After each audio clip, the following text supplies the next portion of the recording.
without doubt, those who know a little bit about the history of this land, the ownership of this land started back, I think, in 1969. That is when the first chair was bought at the cost of 20 bob by these wazee, and some who have already left. Na mkiangalia hawa wazee mka hapo. Hawa ndio sasa wapi mama? Kuja. Kuja naonekana. Ni kama ataonekana. Nataka muangalie wale ambao wamestakiwa na kubomoa ua ya shamba ya Dr. William Samoei Ruto. Hawa 90 years. And remember, we were in Murang'a the other day with the 82-year-olds who had again been accused of belonging to Mogeki, and they were in the process of committing a felony. This is a trend of harassing people from our Kenya. The said piece of land, I only want to say this, Moi regime tried to take it away from these people. He did not succeed. Benjamin Kulei never took over possession of that land. Ruto now thinks that he can take it away from these people. We want to assure him he will not take it, less of our dead bodies. We will be there for these parents. And I want to thank my colleague lawyers, and especially the younger people who have now taken it upon themselves to come and defend the community. We are under attack. And don't be cheated. We are under attack. And Jane Kihara and colleagues who are in Bunge, you are elected by these people to defend and protect them, not to abandon them and go to the highest leader, because that's what you have done. It's a very shameful thing for those of us who have never represented the government. I think there will be many of us speaking. So again, as indicated by my line and friends, we are here to stand in solidarity with the people of the Fifi. And most importantly, and this I want to go tribal and local, because all politics is local, with the Kikuyu community who are being persecuted. For record purposes, is that we want to say that this land plays close to 140,000 Kikuyus who are now facing imminent eviction from their ancestral land. Fortunately, the name of the person evicting them was mentioned by none other but the Member of Parliament for Naivasha, Honorable Jane Kihara. He did mention that the individual holding one of the highest office in this country is the one who is executing and perpetuating these evictions. And therefore we are saying, because we are in the new era of the new constitution, we shall come in and stand in the gap of betrayal. Our people have been betrayed by the leaders that they elected, but fortunately enough is that they gave birth to people who are able enough to stand in the gap of betrayal. And as such, and as previously indicated, we shall go to any length and strength to make sure that the individual's rights are protected, and that somebody will not elevate himself to the higher towers of just stamping and saying that I have it all. We want to tell you, whoever is grabbing that land, because Jane Kihara mentioned you, that will not stop until justice will reign and flow like fountain and flow like river. So we are simply saying that we shall not relent until justice is done to these individuals. We want to thank one member of the county assembly most sincerely, Honorable Jane Yetuko. For record purposes, is that she has been able to stand with the people of Davivi. When cowards who are elected through UDA are chickening out to come and speak the truth and bootlicking, Honorable Jane Yetuko, a UDA member elected, has been able to come and stand with her people.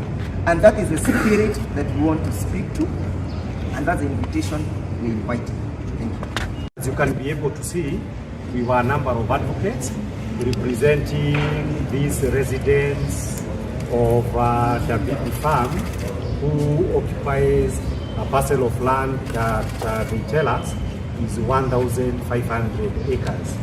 That parcel of 1,500 acres, according to them, is part of a bigger parcel of land of about 5,600 acres that is currently being fenced out and people being evicted in order that a land grabbing scheme may be completed. According to the accused person, the only reason why they have been charged in this matter is to ensure that the local community on the ground and the residents and their families will be unable to oppose the land grabbing scheme that is going on. To that effect, we have made several applications in court for site visit that my colleagues will talk something about it, together with the issue of the validity of the charges, because we believe that the company that they say is a complainant is actually a company that owns land away from them and is only being used here to pretend that it is a complainant, because the true complainant that has caused them all this grief, taken them all over Kenya in various remands, cannot be disclosed in the charge sheet. And therefore, pursuant to the rights of the accused person under Article 50, we have made the necessary applications that all this information be provided for. The Honorable Magistrate has kindly allowed that application, that this information be provided. And of course, some of the issues are issues that will be dealt with by the High Court. And he has done well to reduce the bond for those who are unable to raise it, I believe, to about Kenya shillings 20,000 cash bail, and we are all happy for that. I believe the rest of my colleagues, because I have another case in the High Court, will brief you the other matter. But we are happy that this is a matter that affects the entire Kikuyu people. We are disappointed by some of the statements that are being made by the local leaders in Naivasha, abandoning their people and trying to say of our land that has been contested for more than 30 acres, they are betraying their people. It is in the light of that betrayal that we say, as lawyers from Mount Kenya Juries, Gema Wavo, and all other individuals of goodwill, that we are going to stand with the people who are being violated. The constitutions of Kenya, the Bill of Rights, will have to be taken seriously by all of us, which we do, and the rights of everybody will not be violated whilst Kenyan lawyers, and this is the mandate of every lawyer under the Law Society of Kenya Act. And that is why our emeritus chairman, president of the Law Society of Kenya, is here to repeat that very important issue, that the Bill of Rights is something that all of us as advocates swear to ensure that we defend. And it is with regard to that mandate that these people who cannot even afford lawyers, we are going to give them pro bono services so that they are not evicted from their homes through illegitimate police harassment and through illegal prosecutions. These are things we used to see in the 1990s, but Mr. Jeremiah, Honorable Jeremiah Kioni is here. He will be able to tell us more about it, alongside the kind of work now that my learned colleague, Mr. Ndegwa, he's had to be running around all over Kenya, trying to stop very many literal fires that are being lit over the violations of the rights of ordinary people. This is the return of Kenya to the dark days. We oppose it, but we shall do that through the necessary means provided in the constitutions of Kenya. Thank you very much.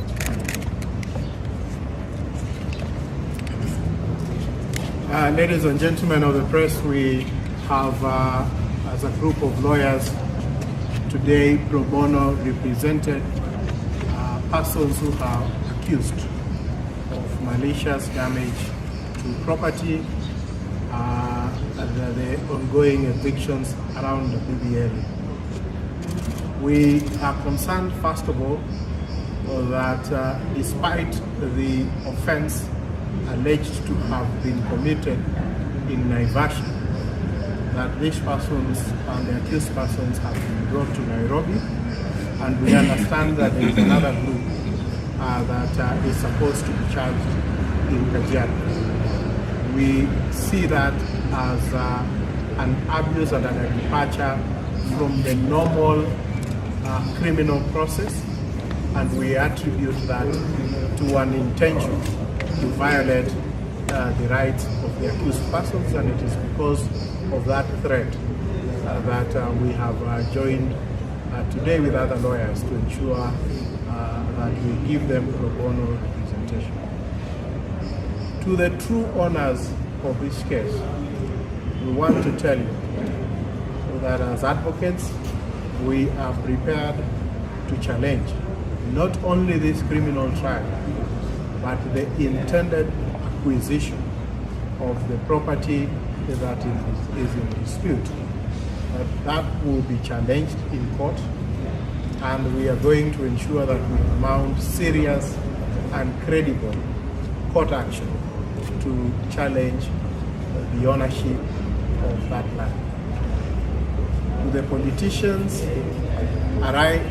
around the area where this land has been grabbed, we want to say that your duty is to your people, so that you took office to protect and advance the interests of your people. It is not yet too late for you to retrace your steps and to come back to your conscience and to stand with the people that elected you into office and are now being persecuted and harassed and their property being grabbed by the very government that they voted for and they put in place. But the political question, we will leave it for the individuals to handle. But we urge you to come back to your conscience and to stand and defend the people as they agitate for what is legally theirs. And to the people in Namibia, we want to give you our commitment as lawyers that we will stand with you, we will walk this journey with you, and we will mount cases, and we will challenge all these illegal actions that are being taken against you, and we are going to ensure that ultimately you will stand and you will face the land where you have come from, and you will say that irrespective of the fact that perhaps you are going against the high and mighty of this country, that the Constitution of Kenya is there to protect you. That is our commitment to you, and we want to assure you that we will take all the necessary legal action to see that come through. Members of the press, my name is Mwizi.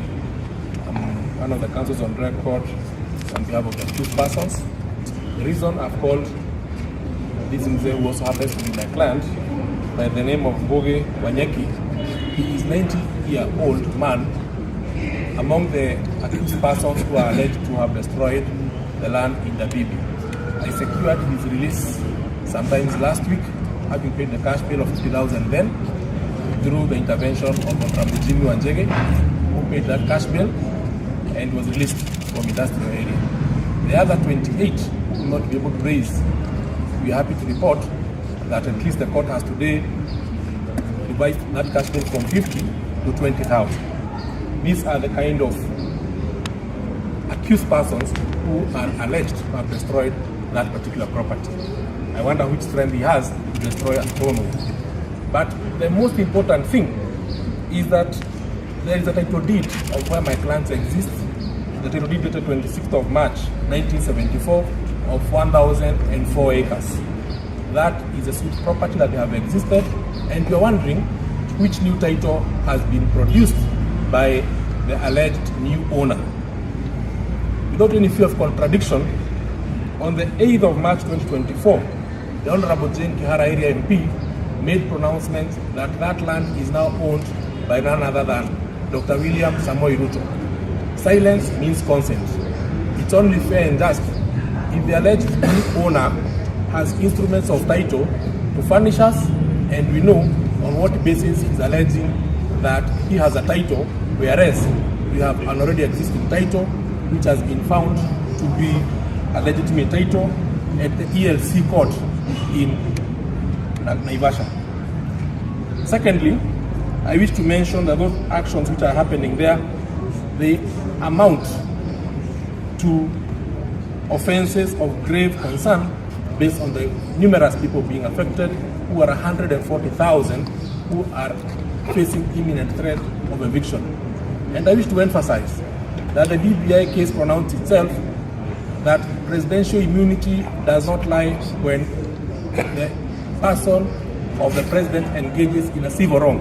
In the fullness of time, we may consider to bring civil proceedings against the alleged new owner for purposes of damages to these persons who have suffered, because that veil does not exist when you engage in civil enterprise, which now are arising to a civil wrong.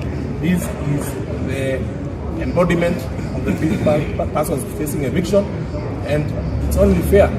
And I'm happy that in the fullness of time the court will grant us a site visit. We go to see that land that is alleged to have been owned by the said person. Thank you very much.